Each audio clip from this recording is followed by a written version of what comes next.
ধর্ষণের বিরুদ্ধে কঠোর আইন চেয়ে ফের প্রধানমন্ত্রীকে চিঠি দিলেন মুখ্যমন্ত্রী মমতা বন্দ্যোপাধ্যায়। আর এই নিয়ে দ্বিতীয়বার প্রধানমন্ত্রীকে চিঠি লিখলেন মমতা বন্দ্যোপাধ্যায়। আন্দোলনের চাপে ক্রমাগত কোণঠাসা হতে থাকা মমতাকে কেন্দ্রের ঘাড়ে দায় ঠেলতে চাইছেন, উঠছে প্রশ্ন।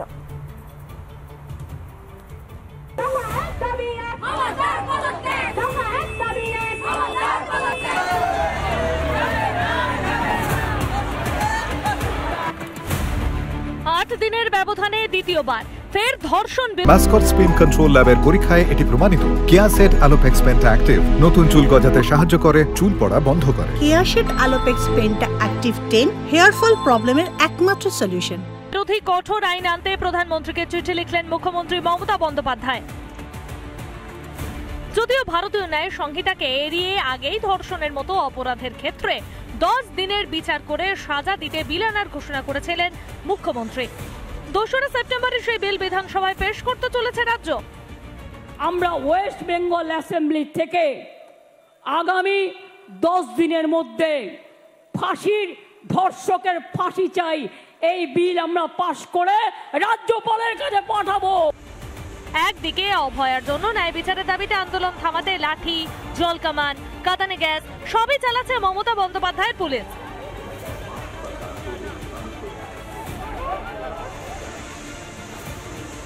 অন্যদিকে কেন্দ্রকে কঠোর আইন আনতে ক্রমাগত চাপ দিয়ে চলেছেন মমতা।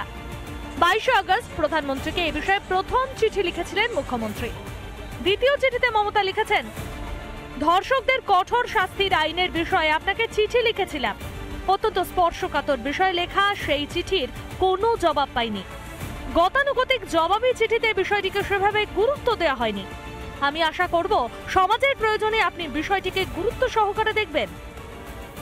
অবশ্য ভারতীয় ন্যায় সংহিতায় ধর্ষণ ও গণধর্ষণের বিরুদ্ধে কড়া বিধান রয়েছে আগে থেকেই। প্রথম থেকেই যার বিরোধিতা করে এসেছে তৃণমূল। মুখ্যমন্ত্রীর চিঠিকে কটাক্ষ করতে ছাড়েননি প্রদেশ কংগ্রেস সভাপতি অধীর চৌধুরী। পশ্চিমবঙ্গের মুখ্যমন্ত্রী মমতা ব্যানার্জি নরেন্দ্র মোদীকে চিঠি লিখেছেন। কি চিঠি? যে ফাঁসির আর দেরি কত আছে, ফাঁসির আইনের জন্য কতদিন লাগবে, আর এতদিন পর আপনার মনে হলো ফাঁসি না দিলেও ব্যবস্থা হবে না। এ কথা আপনি বলছেন কেন? তাদের প্রতিবাদকে ধামাচাপা দেওয়ার জন্য, অপারেশন ধামাচাপা। স্বরাষ্ট্রমন্ত্রী, পুলিশ মন্ত্রী, স্বাস্থ্যমন্ত্রী সবই তিনি। রাজ্যের আইন শৃঙ্খলা তাঁরই হাতে। তারপরেও কেন বারবার কেন্দ্রের কোর্টে বল ঠেলতে মরিয়া মুখ্যমন্ত্রী? আন্দোলনের চাপে ক্রমাগত কোণঠাসা রাজ্য সরকার কি সেই কেন্দ্রকে দোষারোপের পুরনো খেলাই খেলতে চলেছেন? রিপাবলিক বাংলা।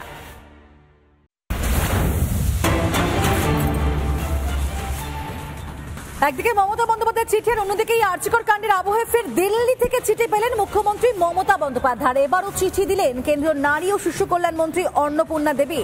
দ্বিতীয়বার চিঠির উত্তরে কেন্দ্রীয় নারী ও শিশু কল্যাণ মন্ত্রী তিনি লেখেন যে ধর্ষণ রোধে কড়া শাস্তি এবং নির্দিষ্ট সময়সীমার মধ্যে তদন্তের যাবতীয় আইনি সংস্থান আছে ভারতীয় ন্যায় সংহিতা, একই সঙ্গে ভারতীয় নাগরিক সুরক্ষা সংহিতায়।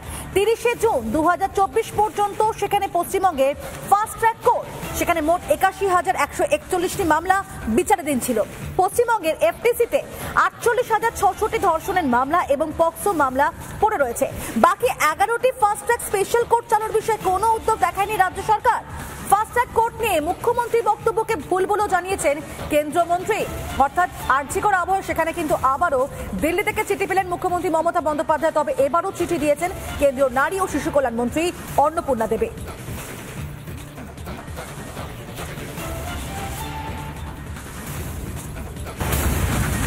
এবার হয়তো বিচারটা খুব সহজে পাওয়া যাবে নয়, এই বিচার পেতে অনেকটা বোধহয় সময় লাগবে। সমস্ত চাকরি ছেড়ে আমি আরজিকরই নিয়েছিলাম, কারণ আরজিকরটাকে স্বর্গ ভাবতাম।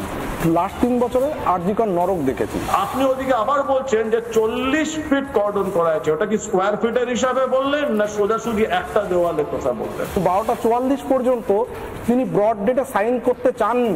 কে? এই অরুণাভ দত্ত চৌধুরী। আমরা চেষ্টা করছি অন্তত যেটা এর পেছনে রয়েছে সেটা সামনে আনা।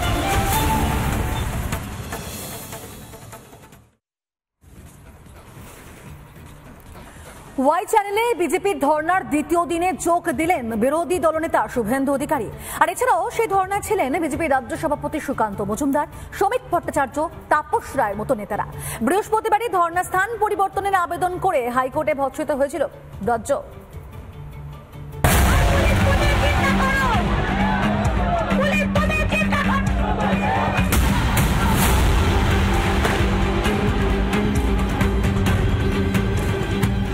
ওয়াই চ্যানেলে অভয়ার জন্য ন্যায় বিচার চেয়ে ধর্নায় বিজেপি।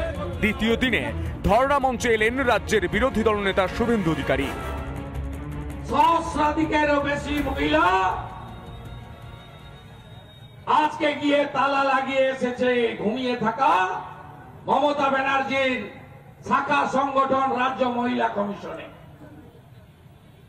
এই লড়াই থামার লড়াই নয়।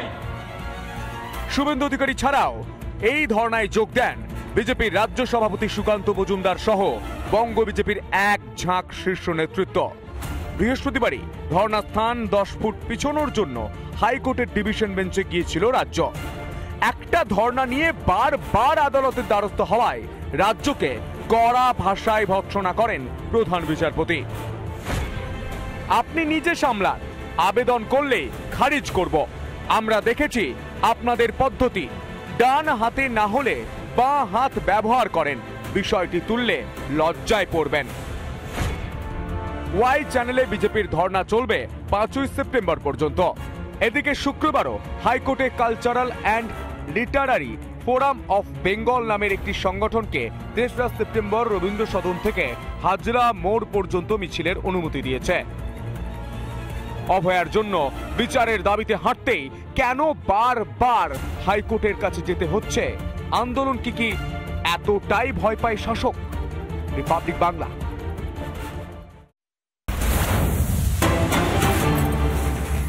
নাবালিকাকে শ্লীলতাহানির অভিযোগ শিক্ষকের বিরুদ্ধে। অভিযুক্ত শিক্ষককে গ্রেফতার করেছে পুলিশ। আর এই ঘটনাটি পূর্ব বর্ধমানের পূর্বস্থলী বিদ্যানগর এলাকার। শিক্ষককে 3 দিনের পুলিশি হেফাজতে নির্দেশ দিয়েছে কালনা আদালত। এক ছাত্রীকে সেখানে শ্লীলতাহানি করা হয়েছে এমনটাই অভিযোগ শিক্ষকের বিরুদ্ধে, এবং অভিযুক্ত শিক্ষককে ইতিমধ্যে গ্রেফতার করেছে পুলিশ। ঘটনাটি পূর্ব বর্ধমানের পূর্বস্থলী বিদ্যানগর এলাকার ঘটনা। এটি নাবালিকার মা এবং আইনজীবী কি বলছেন শুনবো। ওকে নানান ধরনের করা হয়েছে, কিরকম? যেমন ওকে লোভ দেখিয়েছে আর কি, যে ওকে আইপিএস বানাবে, ভালো পড়াশোনা শেখাবে। তারপর ওকে একটা ফোন দেয়। কতদিন আগে সেটা? ফোন দেয় মাস 3 আগে। আচ্ছা, মাস 3 আগে একটা ফোন দেওয়া হয়েছে। ফোনটা অনেক দামি ফোন, প্রায় 27,000 টাকা দামের একটা ফোন দিয়ে। এবার ফোনটা তো আমরা জেনে গেছি, জানার পরে এবার ফোনটাও বলেছিল যে পড়াশোনা করুন, আর ওকে যদি ও যদি বাড়িতে কাউকে বলে দেয় সেভাবে ওকে মেরে ফেলবে, সেভাবে আর কি হুমকি টুমকি দেওয়া হয়েছে। দিয়ে সেভাবে ও সব বলেনি। মেয়ে কিসে পড়ে আপনার? ক্লাস 10-এ। ওই স্কুলেই পড়তো? ওই স্কুলেই পড়ে। আর বলছি কি মেয়েকে কি কোনো সিঁদুর পরিয়ে দেওয়া বা এরকম কোনো? হ্যাঁ, সিঁদুর পরিয়ে দিয়েছে। কতদিন আগে সেটা? এই 20 দিন। মেয়ে তাকে প্রডিউস করেছে, সেখানে তাকে রিমান্ডও চাওয়া হয়েছে এবং রিমান্ড মাননীয় আদালত মঞ্জুর করেছেন 3 দিনের জন্য। তো তাতে সে বলেছে যে মোবাইলের মাধ্যমে আরও কিছু তথ্য সে নাকি দেবে এবং তদন্তকারী অফিসারকে সাহায্য করবে, সেই তার প্রার্থনা মঞ্জুর করেছে। এছাড়াও মেয়েটি কিছু গোপন জবানবন্দি হাকিমের কাছে বলবেন, তো সেই মর্মেও একটা প্রেয়ার করা হয়েছে, সেটাও মাননীয় আদালত মঞ্জুর করেছেন। নাবালিকার মা ইতিমধ্যেই নাদনঘাট থানায় অভিযোগ দায়ের করেছেন এবং তারই ভিত্তিতে শুক্রবার সকালে সেই অভিযুক্ত শিক্ষককে গ্রেফতার করা হয়েছে। তবে এই নিয়ে প্রধান শিক্ষক তিনি কি বলছেন শোনাবো আপনাদেরকে। স্কুলের ভেতরে কিছু ঘটেনি, বাইরে কি ঘটেছে সেটা নিয়ে আমি ডিটেলস কিছু জানি না। এই ব্যাপারে আর কিছু। তুমি আপনার স্কুলে কি ক্যারাটে? হ্যাঁ, ক্যারাটে। কত বছর থেকে শিক্ষকতা করো? তা বেশ কিছুদিন, 10-15 বছর তো বটেই।